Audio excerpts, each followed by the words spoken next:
My neighbor pointed at my driveway and told the police I had destroyed his car, while my home security camera was quietly recording the exact moment he crashed it himself. I remember standing on my front porch in my slippers, holding a mug of coffee I had forgotten to drink, watching two police cruisers pull up outside my house. It was just after 7 o'clock on a Saturday morning. My neighbor Rick stood beside his dented SUV with his arms crossed. "That's her," he said when the officers approached. "She did it." I looked at him. "Did what?" He pointed toward the passenger side of his vehicle where the rear door was crushed inward. "She backed into my car last night." I actually laughed once. A small, nervous sound that disappeared almost immediately. "I didn't touch your car." Rick shook his head. "You're going to say that, obviously." One of the officers asked me to explain what happened. I opened my mouth, but before I could answer, I glanced toward the small camera mounted beneath my porch light. Suddenly, I remembered. My camera recorded everything. Rick didn't know that. 3 months earlier, I had installed the security system after a package disappeared from my porch. I had almost forgotten about it because nothing had happened since. But now there were police officers standing in my driveway. And somewhere inside that little black camera, the truth was waiting. Rick and I had never been friends. We lived in a quiet suburban neighborhood outside Columbus, Ohio, where people waved from their lawns and complained about the weather at the mailbox. At least that's how it looked from the outside. Rick had moved in 2 years earlier. He was the kind of neighbor who treated the street like it belonged to him.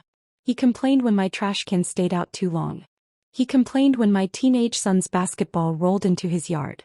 Once he knocked on my door at 10:30 at night because my porch light was too bright. I tried to keep things peaceful. "Some people are just difficult," my sister told me during a Sunday phone call. I remembered that sentence when Rick's accusation came. I remembered it because for a moment I wondered if I should simply apologize. Maybe there was some misunderstanding. Maybe I had bumped his car without noticing. Then I looked at the damage. The dent wasn't on the side of his vehicle facing my driveway. It was on the opposite side. That didn't make sense. The officer noticed it too. "Where exactly did you say she hit you?" Rick pointed toward my driveway. "She backed out and hit me." "When?" "Last night." "What time?" Rick hesitated. "Around 11. I looked at him.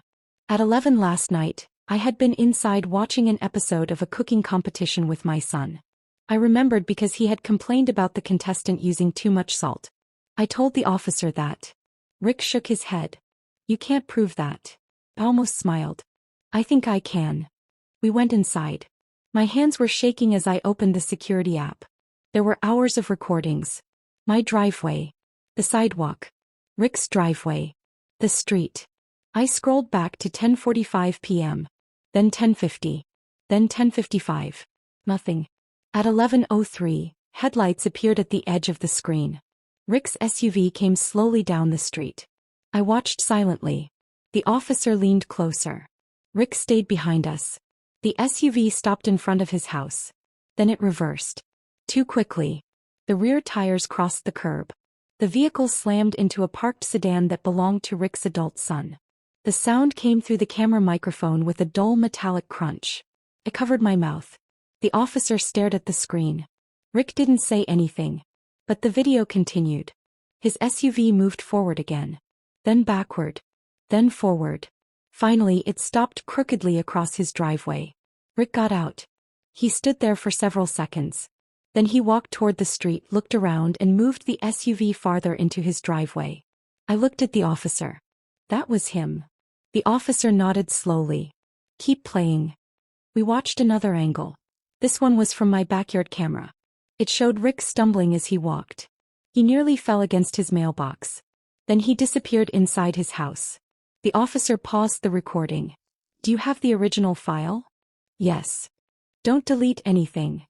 My stomach tightened. Rick suddenly stepped forward. "This proves nothing." The officer turned toward him. "It appears to show you striking another vehicle." "That wasn't my car.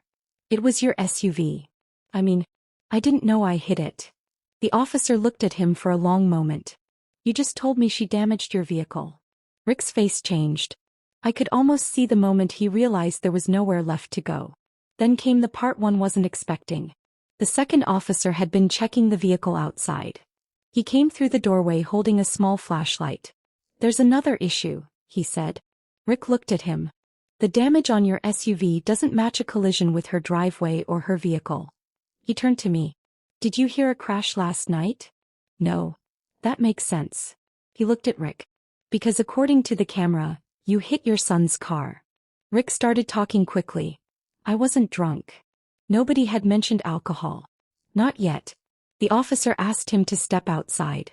A few minutes later they found an open bottle inside the SUV. Then they administered a field sobriety test. I stood by my kitchen window watching.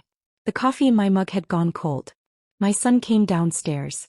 "Mom, what's happening?" I looked at him. "It's okay." But my voice sounded different. Quieter. The police eventually took Rick away. The official report listed him as the driver responsible for the collision, and he was cited for driving under the influence. The false accusation against me disappeared almost as quickly as it had begun. That night I sat alone in my kitchen at 3 a.m. The house was silent. The refrigerator light came on when I opened the door, illuminating the leftovers I wasn't hungry enough to eat. I kept thinking about how easily I had almost apologized. Not because I was guilty, because I wanted peace. I had spent years believing that keeping peace meant swallowing uncomfortable truths. That night taught me something else. Sometimes peace isn't created by staying silent. Sometimes peace comes from turning on the light, opening the evidence, and letting the truth speak for itself. The next morning, sunlight spilled across the driveway. Rick's SUV was gone. For the first time in months, I walked outside without looking toward his house. I carried my coffee to the porch and stood beneath the little security camera. It was still blinking. Still watching. I smiled. Not because I wanted revenge. Because I finally understood that protecting myself didn't make me difficult. It made me responsible for my own life. A few houses away, children were gathering for Little League practice. Someone shouted for a baseball. A car door slammed. The neighborhood was waking up. And this time I wasn't afraid of what the day might bring. I took a sip of fresh coffee, breathed in the cool morning air, and watched the sunlight reach across my driveway. For once, everything felt exactly where it belonged. If this story kept you hooked and reminded you that truth always finds a way to speak, please give this video a like and subscribe for more powerful stories. Your support means so much to us and helps keep these stories coming. Thank you for watching, for listening, and for being part of our community.